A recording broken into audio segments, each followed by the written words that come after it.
All right, gentlemen, unless there's anything else that we can carve up here, I would point everyone to go to Bucknuts and also go to Buckeye Grove to check out Steve Hillwagon and Kevin Noon's work. They both do an exceptional job of covering Ohio State athletics and football in particular.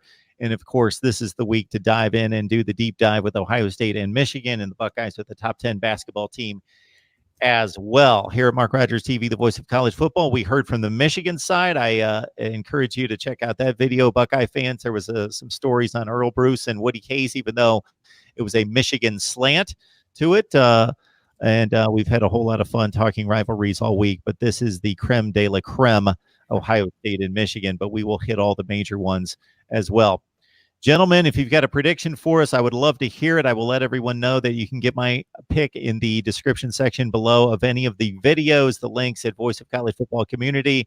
I was 11-6 against the spread last week, so sometimes we have some decent weeks in trying to pick these college football games, but I will give my shot at Ohio State, Michigan, both straight up and against what I hear is a 9-point spread. So, Kevin, either point as to where we can find your prediction, or certainly we'll take it right now.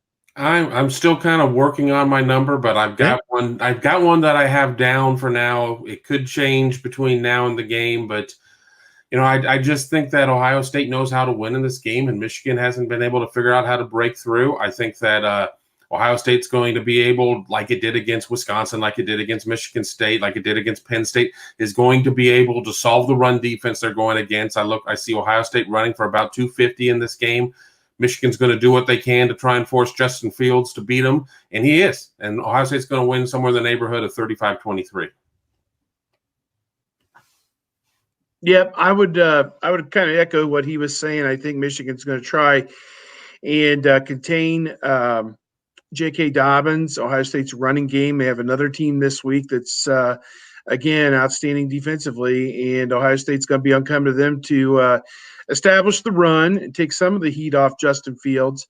His wide receivers have been outstanding, though. KJ Hill and Chris Olave both made great catches for touchdowns last weck. Good to see Austin Mack kind of getting his feet back in the getting his feet wet again and getting back in there. Garrett Wilson played well. Benjamin Victor played well. So all five of those guys are geared up and ready to go in the right direction. That means big things. I think Ohio State is healthy finally. Don't have anybody who's expected to miss. Baron Browning was back, making an impact this past game at linebacker. Damon Arnett was back at cornerback. Michigan's got three pretty good receivers with Bell, Collins, and Peoples-Jones. Ohio State, counters with Okudah, Wade, and Arnett at cornerback. So that's going to be a great battle in of itself. And can they protect Shea Patterson, Chase Young? The comment I made, he's going to be shot out of there like a cannon or something like that last week. And that's exactly what it was. More the second half. He just had a huge second half. A couple of the sacks came in the second half and really made his presence felt in the course of that game. And the Buckeyes were able to hold off Penn State. We'll see if they can do the same. I'm thinking along the lines, I wrote down 31-20, something like that, but it could get a little bit more aggressive. I don't know. Other than Ohio State turning it over 3 or 4 times, I'm not sure that Michigan, as Kevin alluded to earlier, is going to be able to establish the run against Ohio State's great defense. And if they can't do that and they have to put everything on Patterson, and the Buckeyes are able to disguise some of their coverages, blitzes, and pass rush schemes, then he might be in for a long day. So I don't know. I just think it's going to be another great game. Ohio State fans, get ready. It may not be pretty. It may not be 44-3 like you guys had the first 10 weeks, but again, this is what competitive football looks like. You better get used to it because, as easy as the first 8 or 10 games were, that's how hard these last 4 or 5 games are going to be. Yeah, Rod Farva asked the question about Michigan's perception nationally if they lose this game and how it will change. I don't think it changes at all. No, unchanged. This game, They go 9-3. Can't get it done. Can't be Ohio State. That national perception's been there for a while. There's no change about it. They need to win the game to change the national perception. The national perception. Yes, Steve. The national perception is preseason, top 7 or 8. Postseason, 20 to 25. I mean, that's just how it is every year. A little bit better than that, Steve. Wash, rinse, Are you serious? When they lose the bowl game last year, they got killed. What'd they end up? Were they even in the top 20 at the end? 15 last year. Okay, yeah, you're probably right. They finished high. They finished in the top 10 in 2016. Yeah, well, a lot of years they're 8-4, and absolutely, over the last 15 years, certainly there are. I do say Harbaugh's got them closer to 9 or 10 most years, so whatever. And I don't mean it in a flippant manner. I mean, I'm talking to you the same way that people talked about Ohio State. Very frank terms. Could get to the finish line, but could not cross it. And that's how it was in the 90s. Anybody, my son, who's third year at Ohio State, takes all this for granted, that this is how it's preordained by God, that Ohio State dominates Michigan year in and year out. It's not like that. You have to go out and do it. You have to go out and make it happen. And one of these years, Michigan is going to slip up and win this game. I don't know if it's going to be this Saturday. Could be next year, the following year.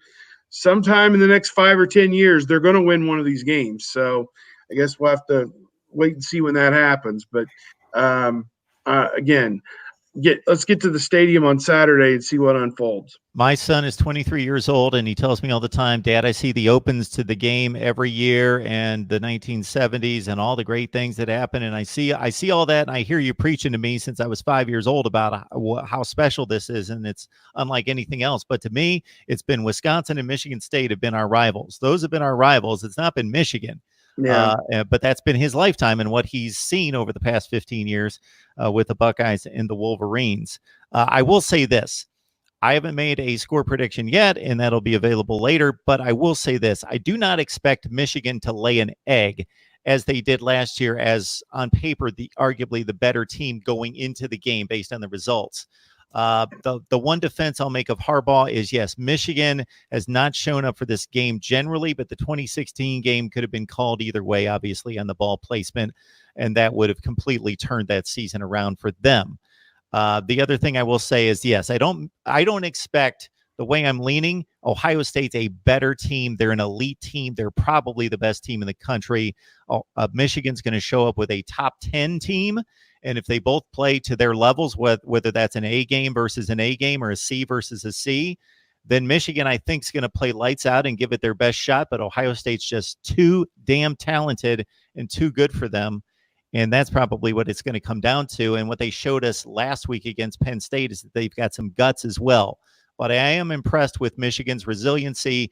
They could have laid down against Penn State when they got down 21-0. Then after they battled all the way back to get within a drop pass of winning the game, to be resilient enough to come back the next week with nothing on the line and beat Notre Dame as they did. I think they've shown us something of what I consider to be a mentally weak team when I watched them in Madison get blown away and bullied by Wisconsin, that they are ready for the challenge to a certain extent. So I don't think Michigan's going to lose the game. I'm just leaning toward Ohio State just being just freaking too good to drop this one. All right, gentlemen, it's always a pleasure. You guys just do a tremendous job each and every week for us breaking down Ohio State football. So, again, it's Kevin Noon at Buckeye Grove, so I encourage you to get there. And also Steve Hellwagon at Bucknuts. And Steve has done a great job, and just I appreciate him so much in posting these videos to Bucknuts. You guys enjoy the game. Hopefully the weather holds to a certain extent for you so you're not getting wet in and outside the stadium. And you enjoy the game, and hopefully you run into some decent Michigan fans that treat you pretty well. Oh, yeah. Sure to happen.